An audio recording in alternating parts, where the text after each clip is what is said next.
벌써 이렇게 한 주가 이제 지나갑니다. 이제 저는 이제 오늘 내일 짜투리 시간을 책임진 강사입니다. 대신 3주 계속 끝부분에서 만나게 될 텐데 어떻게 지난 3일 동안 은혜 많이 받으셨죠? 참 아주 본질적이면서 우리가 꼭 알아야 될 잊어버리고 있었던 기도에 관한 내용들을 들었습니다. 우리 복습하는 의미에서 한번 기억을 좀 떠올려 볼까요? 자, 1번 띄워주세요. 1번. 자, 첫날 기도의 1층을 잘 지읍시다. 1층이 일단 지어지면 그 위에 2층, 3층을 지을 수가 있는 거죠. 근데 1층도 짓지 않고 2층, 3층을 짓는다는 것은 어불성설이고 혹 그런 기적은 일어나지 않습니다. 1층은 기도를 얘기합니다. 기도, 우리 삶의 가장 그 베이직한 단면이 기도입니다. 기초죠. 자, 둘째 날은 우리가 이런 말씀으로 은혜를 받았습니다. 둘째 날 아주 그 강사님 본인 표현대로 좀 무식한 제목같이 들려지지만 저도 여러분들에게 늘 강조했던 바와 같이 크로노스의 시간 없이 카이로스의 시간은 오지 않습니다. 똑같은 이야기겠죠? 자, 따라서 할까요? 기도 많이 합시다. 뭐 기도의 질만 중요한 게 아니라 기도의 양이 보장돼야 질도 나오게 돼 있는 거죠. 세 번째 우리 어제 나눴던 말씀인데 성령 안에서 기도합시다. 따라서 할까요? 성령 안에서 기도합시다. 기도는 우리가 드리는 것이 아니라 성령께서 우리를 사로잡는 시간이어야 합니다. 그래야 그 기도가 그 육체적인 기도가 안 됩니다. 근데 우리의 종교적인 행위로 관습을 따라서 그저 시간만 보내기를 하는 기도는 금방 지치고 또 공허하고 앉아 있어도 뭘 했는지 잘 모르겠고 할 때 성령께서 우리 기도를 사로잡아야 됩니다. 믿습니까? 자, 3일 동안 우리가 기도에 대해서 말씀을 드렸다면 이번 특세 42차 주제가 요한복음 4장을 중심으로 한 온 땅이여 하나님을 뭐 하랍니까? 예배하랍니다. 하나님을 예배하라. 그래서 오늘 본문을 채택했는데요. 그리고 오늘 본문에 해당하는 출애굽기 3장 12절 말씀을 좀 한번 띄워주세요. 제가 좀 읽습니다. 하나님이 이르시되 내가 반드시 너와 함께 있으리라. 네가 그 백성을 애굽에서 인도하여 낸 후에 너희가 이 산에서 하나님을 뭐 하리니? 여러분, 여기서 하나님을 섬긴다는 말은 실질적인 직역을 하자면 하나님을 예배하리니 그 뜻이에요. 이 사도행전에도 보면 온 백성이 하나님을 섬겨 이런 표현들이 자주 등장을 해요. 근데 그 섬긴다는 말이 사실은 예배라는 뜻입니다. 하나님을 예배하리니 이것이 내가 너를 보낸 뭐니라? 증거니라. 제가 이 본문을 읽다가 몇 가지 실타래가 풀어지는 느낌을 경험했습니다. 요즘 금요 집회 시간마다 우리가 출애굽기 강의를 쭉 진행하고 있죠. 벌써 내일이면 20장 딱 중간에 머물게 되는데 출애굽기는 꽤 큰 책이에요. 모두 40장에 걸쳐 기록이 되어 있습니다. 이 본문을 읽다가 붙들게 된 실마리가 뭐냐면 그동안 이렇게 보지 못했던 사실 하나에 눈이 떠졌어요. 출애굽기라는 이 제목이 주는 그 아주 거대한 이미지 때문에 우리가 출애굽기는 그저 구원을 얻은 이 팩트에 초점이 머물러 있거나 이게 전부인 것처럼 오해할 때가 있습니다. 그런데 출애굽기라는 책은 사실상 출애굽기는 딱 2장에 걸친 스토리밖에 없어요. 14장, 15장입니다. 딱 2장 외에는 출애굽기에 대한 팩트적 기록이 없어요. 나머진 전부 출애굽과는 조금 거리가 먼 다른 얘기예요.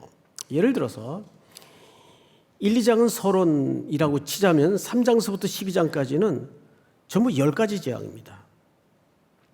그리고 그 10가지 재앙이 전부 애굽에서 벌어진 일들이에요.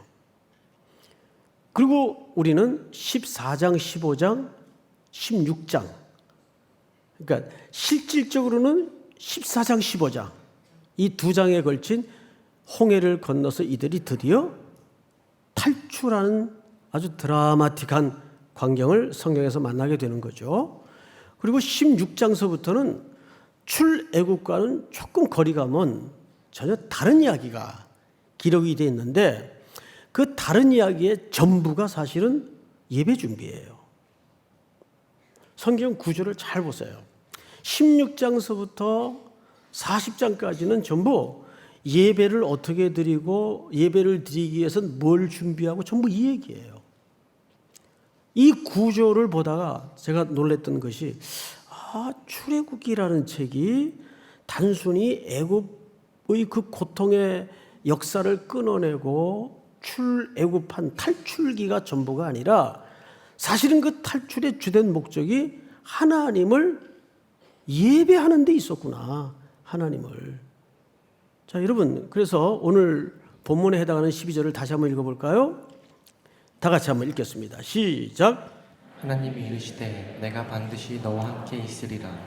내가 그 백성을 애굽에서 인도하여 낸 후에 너희가 이 산에서 하나님을 섬기리니 이것이 내가 너를 보낸 증거니라. 네, 그러니까 하나님이 430년 동안 애굽 생활하던 이 백성들을 구원해내는 목적은 하나님을 뭐 하기 위함이라고요?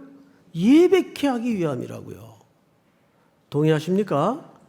그래서 이거 예배라는 주제는 하나님이 우리를 창조한 목적이기도 하고 오늘 이 시대에 우리에게 복원돼야 될 삶의 자리이기도 합니다. 자, 그렇다면 이제 여기서 한 가지 질문을 좀 드리겠습니다. 이 이스라엘 백성들이 애굽에서 어느 정도 생활했는지는 기간은 아시죠? 4대에 걸쳐 430년을 지낸 것이 정설입니다. 자, 그런데 제 질문은 연수를 궁금해서 여쭤보는 게 아니고 그 430년 동안 이 히브리 노예들이 하나님께 이렇게 딱 갖추어진 예배 생활을 했겠습니까? 안 했겠습니까? 어떻게 보세요?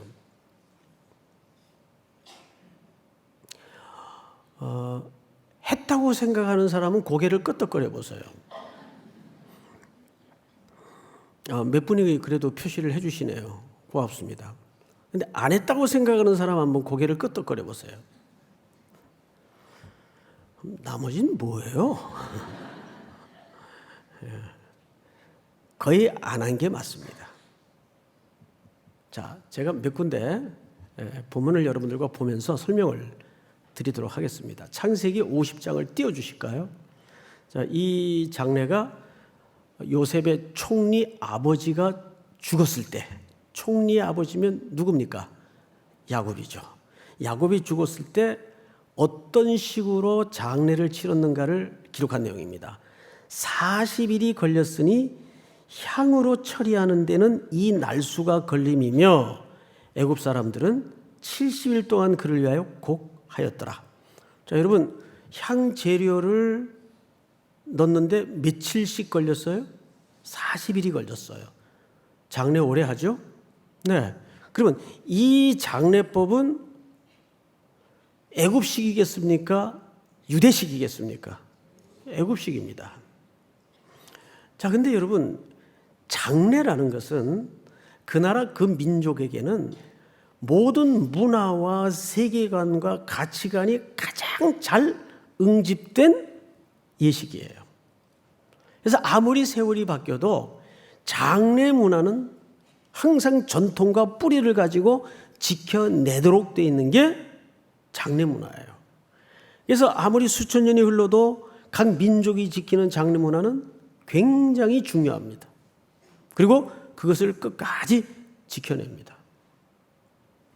그런데 지금 요셉 총리 재직 시절이면 아직 이 백성들이 애굽에 들어와 살기 시작한 지 100년도 안 됐을 무렵이에요. 근데 아버지가 이제 애굽에서 거주하다가 소천을 하니까 장례를 어느 나라식으로 했어요? 애굽식으로 했어요. 자, 또 한 군데 볼까요? 26절을 띄워주세요. 읽습니다. 시작. 요셉이 110세의 죽음에 그들이 그의 몸에 향 재료를 넣고 애굽에서 입관하였더라. 자, 이제 아들이 죽었어요. 이때는 세월이 좀 더 흘렀겠죠? 예. 야곱이 죽고 나서 54년을 더 살았으니까 한 54년쯤 더 흘렀던 것 같아요. 그런데 요셉이 죽었는데도 그 장례 절차는 어느 식을 따르고 있습니까? 애굽식을 따르고 있어요. 그러면 이들이 200년을 산 게 아니라 애굽에서 몇 년을 지냈어요? 400년을 지냈어요. 최소한 잡아서. 그러면 이들의 세계관, 가치관, 신관, 하나님에 대해서 기억이 남아 있을까요? 없다고 보는 게 정확합니다. 예배 안 드렸어요. 예배를 잃어버리고 잊어버린 거죠. 저도 기억이 나는 게 아버지가 제 8살 때 돌아가셨어요. 그때 이제 대구에서 막 올라와가지고 병원에 도착하니까 저를 장남이요 종선이라고 저 명동 성모병원에 그때 병원이 거기 있었습니다. 그 영안실로 데리고 들어가는데 들어서는데 막 고성이 들리고 싸우는 소리가 들려요. 그래서 이제 어린 마음에 상황도 그렇고 겁도 나고 뭐 때문에 싸우나 지금도 기억이 생생한데 아버님이 33살에 돌아가셨는데 장례를 어떤 식으로 하느냐 때문에 친척끼리 싸움이 붙은 거예요. 저희 집안은 아주 봉건주의의 본산입니다. 경상북도 영주. 그 어떤 동네인지 알죠? 지금도 에헴 하는 동네예요. 거기에 종손이에요, 제가. 그런데 그때 이제 일부 좀 게임 분들이 아직 상주도 저렇게 어리고 어느 세월에 자라서 아버지 묘를 돌보냐. 그냥 묘 남기지 말고 화장하자. 요즘은 화장이 많이 보편화됐지만 그때는 우리나라 사람들이 화장은 아주 가난한 사람이나 어쩔 수 없는 특별한 경우에 화장들을 하곤 했습니다. 웬만해서 화장을 안 했어요. 그래서 이게 충돌이 일어난 거예요. 친척들끼리.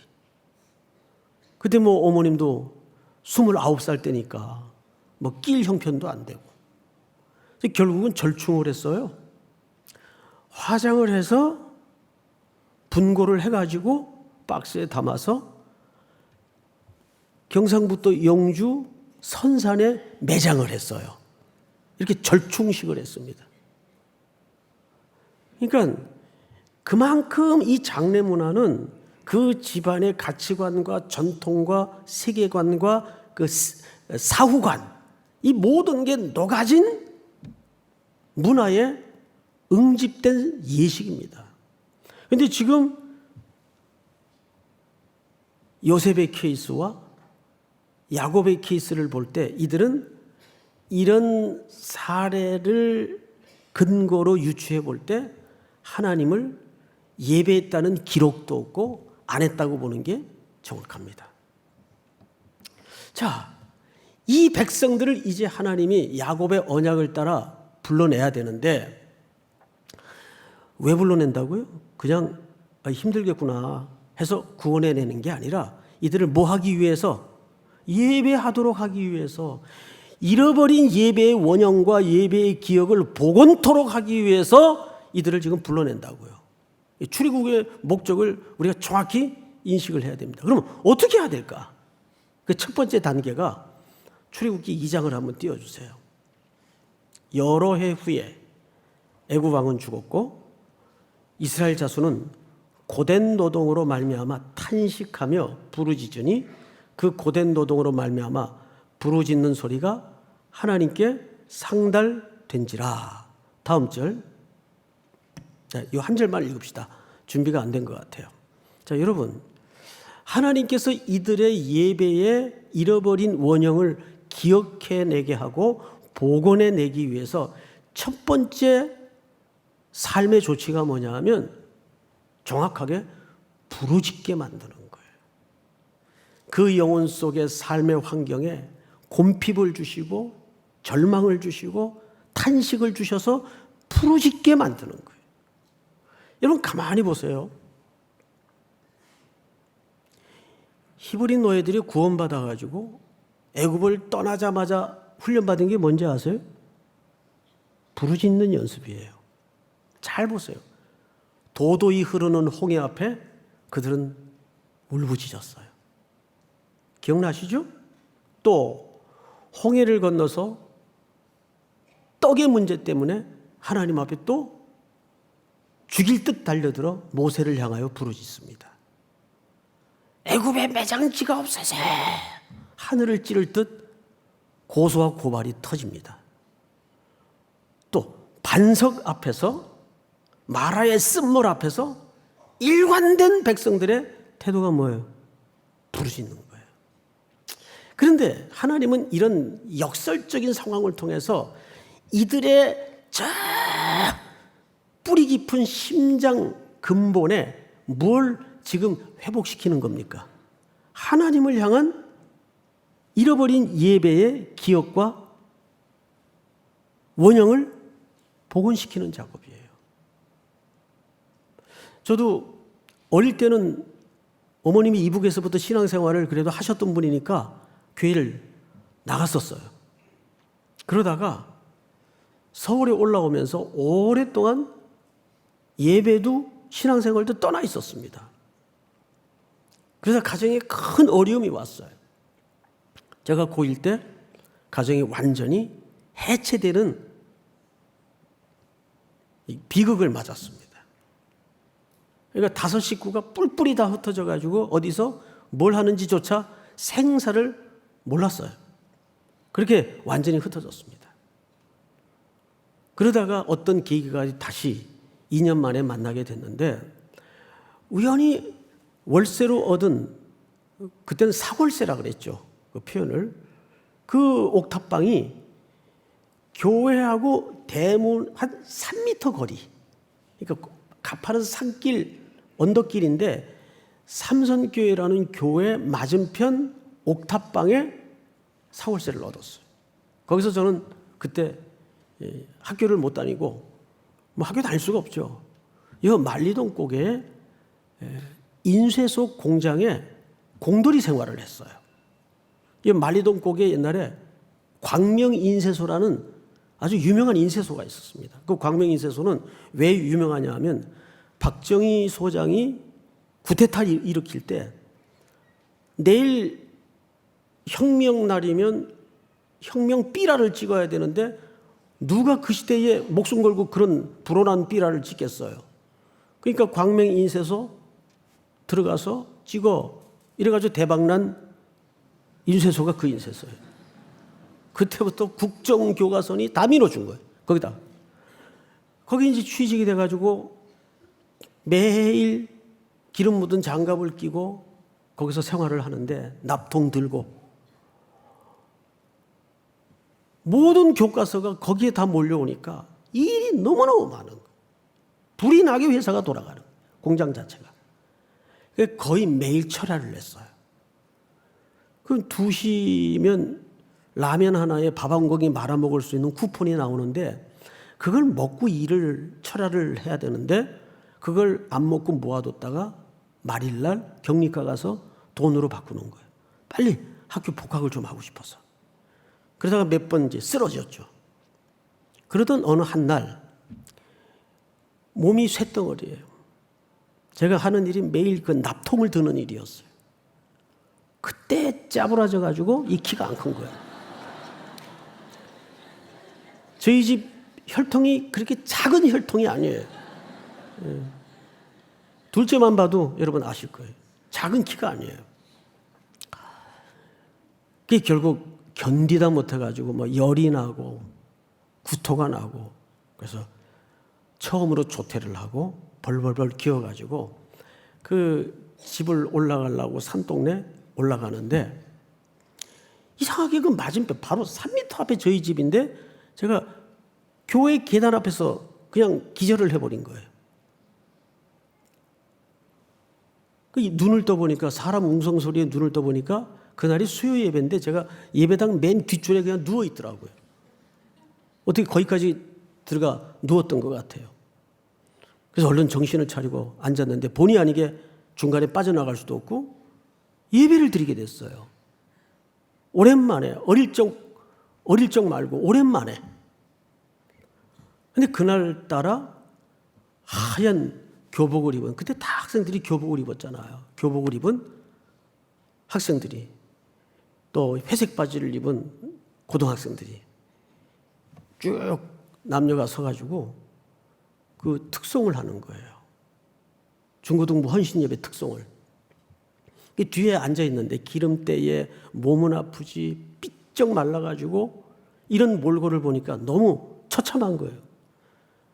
예배가 뭔지도 기도가 뭔지도 몰랐지만 그때 마음속에 어떤 소원을 누군가에 빌었던 것 같아요. 빨리 복학을 좀 원한다고. 그러면 내가 교회 나가고 싶은데. 그러니까 그런 처절한 상황에 몰아넣어서 내 속에 잃어버리고 잊어버리고 있었던 예배의 허기와 그 예배의 원형을 복원시키고 기억하게 만드는 거예요. 그때는 학생들이 토요일 날 오후가 되면 다 학교에서 돌아와가지고 전부 교복을 벗었어요. 일주일 내내 입고 다녀야 되니까. 그리고 주일날에는 모두 자기 개성에 맞는 옷과 컬러로 사복을 입고 교회에 오는 게 큰 낙 중에 하나였어요. 근데 그때 유일하게 교복을 입고 다니는 학생이 하나 있었어요. 저예요, 저. 네? 그 복학한 기쁨 때문에 주일날에도 이 교복이 너무너무 좋더라고요. 2년 만에 복학을 했는데. 그 돌아보면 그때 그 처절한 부르짖게 만드는 뭔지 모르지만 어떤 신적인 존재에 대한 허기와 갈망이 내 속에 없었다면 그 예배의 자리가 그렇게 목말라지고 사모되어졌을까? 그렇습니다. 지금 이 백성들을 예배의 원형을 기억해 하고 회복해 하기 위해서 하나님이 첫 번째 내리신 조치가 뭐죠? 부르짖게 만드는 거예요. 그 광야에 이들을 토해내서도 어떻게 만드는 겁니까? 계속 부르짖는 연습을 하는 거예요. 그러다가 결국 최대의 위기 앞에 서게 됐죠. 먹고 입고 하는 문제는 어떻게 위기를 건너왔는데 강력한 아말렉이라는 대적이 딱 앞에 버티고 모두를 죽이겠다고 덤벼드는 거예요. 이 구원받은 백성들에게. 이때 모세의 기도를 통해서 하나님께서 친히 앞서 싸우시고 이 백성들을 구원해내십니다. 이건 말이 안 되는 전쟁인데 승리를 주세요. 우리 그 장면을 한번 출애굽기 17장을 띄우면서 한번 보도록 하십시다. 모세가 제단을 쌓고 오라. 여기에서 이 백성들이 처음으로 뭘 쌓았다고 되어 있죠? 네, 제단을 쌓아요. 뭐가 드려진 거죠? 예배가 드려진 거예요.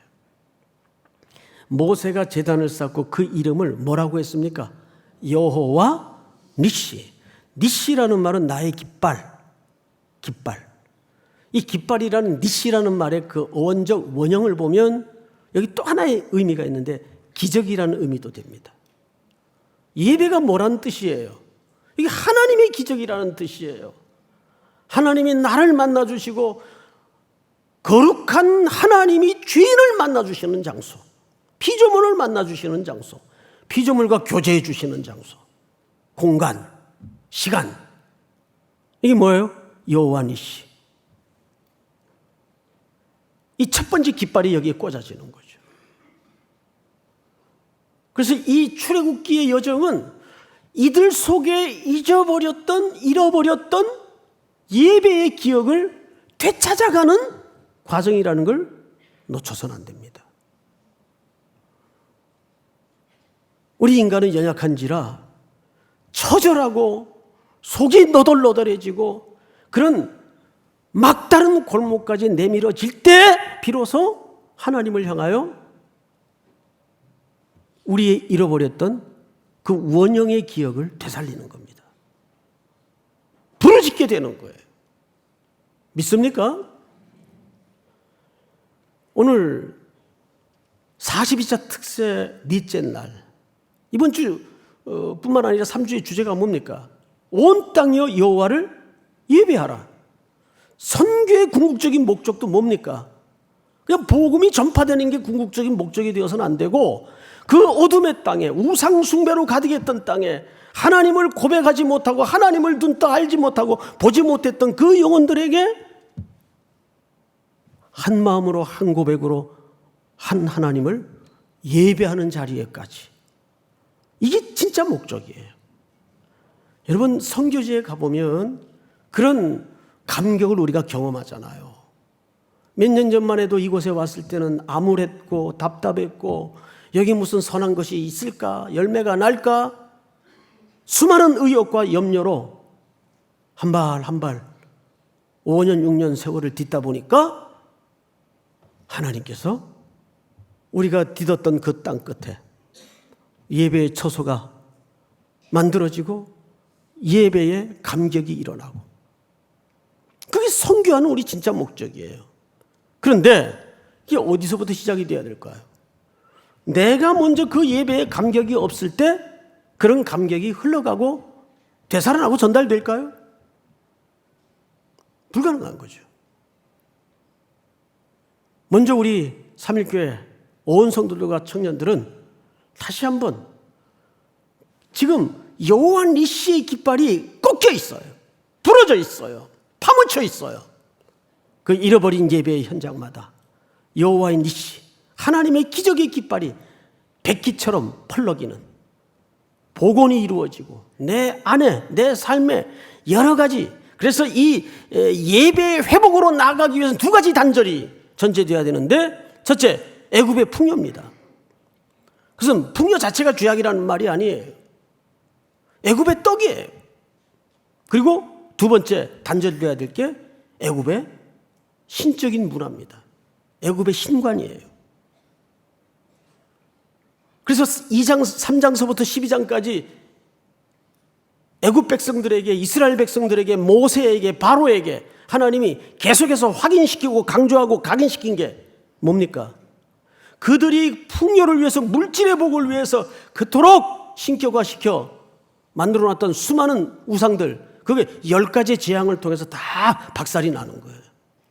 그걸 겪어내면서 히브리 노예들이, 바로가, 특별히 애굽의 백성들이 뭘 확인했을까요? 어쨌든 저들의 신이 우리 모든 신들보다 세구나. 마지막 신이 뭡니까? 장자의 신이에요. 그게 누구냐면 바로예요. 바로는 신의 아들이니까, 바로는 신이니까.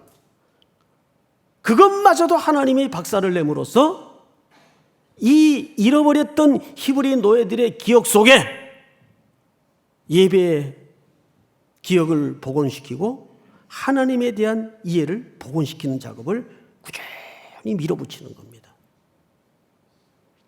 오늘 우리 삶의 자리를 돌아보면서 우리는 이 본문을 붙들고 내 안에 잊어버리고 잃어버렸던 예배의 기억을 복원하는 선교의 동력이 이 새벽부터 회복되게 하여 주시옵소서. 여러분들이 가지고 나온 기도 제목과 또 여러분들이 붙들고 가야 될, 밟아야 될 땅을 위해서 기도하는 새벽이 될 수 있기를 주의 이름으로 축복합니다. 우리 반주 좀 해주시고 다 같이 한번 통성으로 소리내서 기도할 때, 오늘 특별히 안수기도가 있는데요, 혼자 기도할 수 없는 분들, 또 누군가의 좀 도움이 필요한 분들은 주저하지 마시고 나오는 것도 믿음입니다. 나와서 또 안수기도 받으시고 도움을 구하시기 바랍니다. 우리 이 시간 다 같이 한번 손을 들고 주여 한번 부른 다음에 기도할 때 두 가지 제목을 기도하십시다. 내 안에 잃어버렸던 예배의 원형이 회복되게 하시고, 이제 나아가야 될 42차 선교 온 땅 끝에 하나님의 예배가 회복되는 기적의 선교가 될 수 있도록 인도해 주시옵소서. 또 여러분들이 가지고 나온 모든 제목을 놓고 주여 부른 다음에 소리내어 통성으로 기도합니다. 주여